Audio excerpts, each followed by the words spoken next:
ನಮಸ್ಕಾರ ವೀಕ್ಷಕ ಬಂಧುಗಳಿಗೆ. ಭಾರತದಲ್ಲಿ ಒಂದೊಂದು ದೇವಾಲಯಕ್ಕೂ ಒಂದೊಂದು ಇತಿಹಾಸ ಇದೆ. ಹಾಗೆ ನಾವು ಬನಶಂಕರಿ ದೇವಾಲಯದ ಬಗ್ಗೆ ಯೋಚನೆ ಮಾಡಿದಾಗ 1906ರಲ್ಲಿ ಈ ಬನಶಂಕರಿ ದೇವಾಲಯದ ಸುತ್ತಮುತ್ತಲು ದೊಡ್ಡ ದೊಡ್ಡ ಮಂಡೆಗಳು, ಒಬ್ಬ ಶಿಲ್ಪಿ ಹೀಗೆ ಓಡಾಡ್ತಾ ಬರ್ತಾನೆ. ಆ ಶಿಲ್ಪಿಗೆ ಎಲ್ಲಿ ಕಲ್ಲು ಸಿಕ್ಕಿದ್ರೆ ಅದನ್ನು ವಿಗ್ರಹ ಮಾಡಬೇಕು ಅನ್ನೋದು ಅವನ ಹವ್ಯಾಸ. ಇಲ್ಲಿ ಒಂದು 3 ಸುಂದರವಾದ ಬಂಡೆಗಳನ್ನ ಆರಿಸ್ಕೊಳ್ತಾನೆ. ಅದನ್ನ ತುಂಬಾ ಚೆನ್ನಾಗಿ ವಿಗ್ರಹ ಮಾಡಬೇಕು ಅಂತ ಯೋಚನೆ ಮಾಡಿ ಒಂದು ಕಲ್ಲು ತಗೊಳ್ತಾನೆ, ಉಳಿ ಪೆಟ್ಟನ್ನ ಹೊಡೆಯೋದಕ್ಕೆ ಶುರು ಮಾಡ್ತಾನೆ. ಹೊಡಿತಾನೆ. ಇನ್ನೇನು ವಿಗ್ರಹ ಆಗಬೇಕು ಆ ಕಲ್ಲಿಗೆ ಅನ್ಸುತ್ತೆ, ಇನ್ನು ನನಗೆ ಈ ಉಳಿಪೆಟ್ಟನ್ನ ಸಹಿಸ್ಕೊಳ್ಳುವಂತ ಶಕ್ತಿ ಇಲ್ಲ, ನಾನು ಬಿಟ್ಬಿಡು ಅಂತ ಹೇಳುತ್ತೆ. ಸರಿ ಅಂತೇಳಿ ಪಕ್ಕಕ್ಕೆ ಇಡ್ತಾನೆ. ಎರಡನೇದನ್ನ ಆರಿಸ್ಕೊಳ್ತಾರೆ. ಹೊಡಿತಾನೆ. ಇನ್ನೇನು ವಿಗ್ರಹ ಆಗಬೇಕು ಅದಕ್ಕೂ ಅನ್ಸುತ್ತೆ, ಇನ್ನು ನನಗೆ ಈ ಶಿಲ್ಪಿ ಹೊಡೆಯುವಂತ ಆ ಉಳಿಪೆಟ್ಟು ನನಗಿನ್ನ ಸಹಿಸ್ಕೊಳ್ಳೋ ಶಕ್ತಿ ಇಲ್ಲ ಅಂತ. ಸರಿ ಅಂತೇಳಿ ಪಕ್ಕಕ್ಕೆ ಇಡ್ತಾನೆ. 3ನೇ ಕಲ್ಲನ್ನು ತಗೊಳ್ತಾನೆ. ಹೊಡಿತಾನೆ. ಎಷ್ಟು ಹೊಡೆದ್ರು ಸಹಿಸ್ಕೊಳ್ಳುತ್ತೆ. ಒಂದು ಸುಂದರವಾದ ಮೂರ್ತಿ ಆಗತ್ತೆ. ಅಂದ್ರೆ ಏನ್ ಮಾಡ್ತಾರೆ, ಸಾರ್ವಜನಿಕರು ಬರ್ತಾರೆ, ಕೈ ಮುಗಿತಾರೆ, ಸಾಷ್ಟಾಂಗ ಮಾಡ್ತಾರೆ. ಸರಿ ಅಂತೇಳಿ ಒಂದು ಕಡೆ ಇಟ್ಟ. ಇನ್ನು 2ನೇ ಕಲ್ಲಿತ್ತಲ್ಲ, 4 ಪಿಲ್ಲರ್ಗೆ ಅವ ಒಂದನ್ನಿಟ್ರು. 4 ಪಿಲ್ಲರ್ ಮಧ್ಯದಲ್ಲಿ ಆ 2ನೇ ಕಲ್ಲನ್ನು ತೆಗೆದು ಪಿಲ್ಲರ್ ತರ ಇಟ್ರು. ಇನ್ನೊಂದು 1ನೇ ಕಲ್ಲಿತ್ತಲ್ಲ, ಏನು ಸಹಿಸ್ಕೊಳ್ಳೋಕೆ ಸಾಧ್ಯ ಇಲ್ಲ ಅನ್ನೋಂಥದ್ದು, ಅದು ಸಾಮಾನ್ಯವಾಗಿ ದೇವಾಲಯದ ಒಳಗೆ ಹೋಗ್ಬೇಕಾದ್ರೆ ಸ್ಟೆಪ್ಸ್ ಇರುತ್ತೆ, ಮೆಟ್ಟಿಲುಗಳು.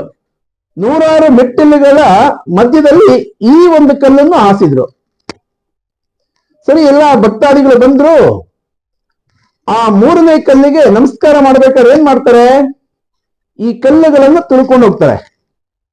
ಆ 1ನೇ ಕಲ್ಲನ್ನು ಏನು ಅಲ್ಲಿ ಹಾಸಿದ್ರು, ಆ ಕಲ್ಲು ಯೋಚನೆ ಮಾಡ್ತು, ಅರೆ ನಾನು ಆ ಶಿಲ್ಪಿ ಹೊಡೆದಂತ ಆ ಉಳಿಪೆಟ್ಟನ್ನು ನಾನು ಸಹಿಸ್ಕೊಂಡಿದ್ದಿದ್ರೆ ಇವತ್ತು ಈ ಸಾರ್ವಜನಿಕರಿಂದ ನಾನು ಪೂಜೆ ಮಾಡಿಸ್ಕೊಳ್ಬೋದಿತ್ತು ಅಂತ ಯೋಚನೆ ಮಾಡ್ತು. ಎಲ್ಲ ಭಕ್ತಾದಿಗಳು ಮುಂದೆ ಹೋಗ್ತಾ ಕೈ ಮುಗಿದ್ರು ಭಗವಂತನಿಗೆ. ಅಲ್ಲಿ ಪ್ರಸಾದ ಕೊಡ್ತಾರಲ್ಲ, ಯಾವ ಪುಣ್ಯಾತ್ಮರು ಪ್ರಸಾದ ಕೊಟ್ರು, ಕಣ್ಣು ಗೊತ್ತುಕೊಂಡ್ರು, ತಿಂದ್ರು. ಕೈಯಲ್ಲಿ ಅಂಟಂಟಿರುತ್ತಲ್ಲ, ಏನ್ ಮಾಡ್ತಾರೆ, ಆ 4 ಕಂಬಗಳ ಮಧ್ಯದಲ್ಲಿ ಒಂದು ಕಂಬವನ್ನ, 2ನೇ ಕಂಬವನ್ನ, ಏನು ಈ 2ನೇ ಶಿಲ್ಪಿ ಹೊಡೆದಂತ ಆ ಕಲ್ಲನ್ನ ಹಾಕಿದ್ರಲ್ಲ, ಅದಕ್ಕೆ ಒರ್ಸಕ್ ಶುರು ಮಾಡಿದ್ರು. ಎಲ್ಲ ಪ್ರಸಾದ ತಗೊಳ್ಳೋದು, ಕಣ್ಣು ಗೊತ್ಕೊಳ್ಳೋದು, ಆ ಕಂಬಕ್ಕೆ ಒರ್ಸೋದು. ಅರೆ ಆ ಶಿಲ್ಪಿ ಹೊಡೆದಂತ ಏಟನ್ನ ನಾನು ಸಹಿಸ್ಕೊಂಡಿದ್ದಿದ್ರೆ ಈ ಸ್ಥಿತಿ, ಅಂದ್ರೆ ಅವರ ಎಂಜಲನ್ನ ಒರೆಸ್ಕೊಳ್ಳುವಂತ ಸ್ಥಿತಿ ನನಗೆ ಬರ್ತಿರ್ಲಿಲ್ಲ ಅಂತ ಆ 2ನೇ ಕಲ್ಲು ಕೂಡ ಯೋಚನೆ ಮಾಡ್ತು.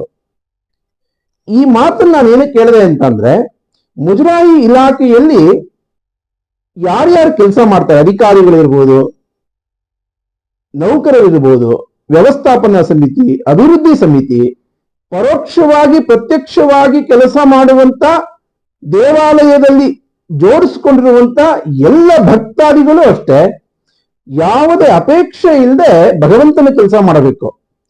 ಅದಾದಾಗ ಆ 1ನೇ ಕಲ್ ತರ ನಾವು ಕೂಡ ಪೂಜನೀಯರಾಗ್ತೀವಿ ಅಂತ ನನಗನ್ಸುತ್ತೆ. ಅದಾದಾಗ ಏನಾಗುತ್ತೆ, ಸಮಾಜಕ್ಕೆ ಶಕ್ತಿ ಕೊಡುವಂತ ವ್ಯಕ್ತಿಗಳಾಗಿ ಬೆಳಿತೀವಿ. ಇಂಥ 100 ವೆಂಕಟೇಶ್ ಮೂರ್ತಿಗಳು ಕ್ರಿಯೇಟ್ ಆದ್ರೂ ನಮ್ಮನ್ನೇನು ಮಾಡಕ್ಕಾಗೋದಿಲ್ಲ ಅನ್ನುವಂತ ಧೈರ್ಯ ಬರುತ್ತೆ. ಅದು ಇನ್ನು ಮುಂದಿನ ದಿನಗಳಲ್ಲಿ ಆ 1ನೇ ಕಲ್ಲು ತರ ನಾವಾಗ್ಬೇಕು ಅಂತ ನನ್ನ ಅಪೇಕ್ಷೆ. ನೀವು ಹಾಗೆ ಇರ್ತೀರಾ ಅಂತ ನಾನು ಎಕ್ಸ್ಪೆಕ್ಟ್ ಮಾಡ್ತೀನಿ. ನಮಸ್ಕಾರ.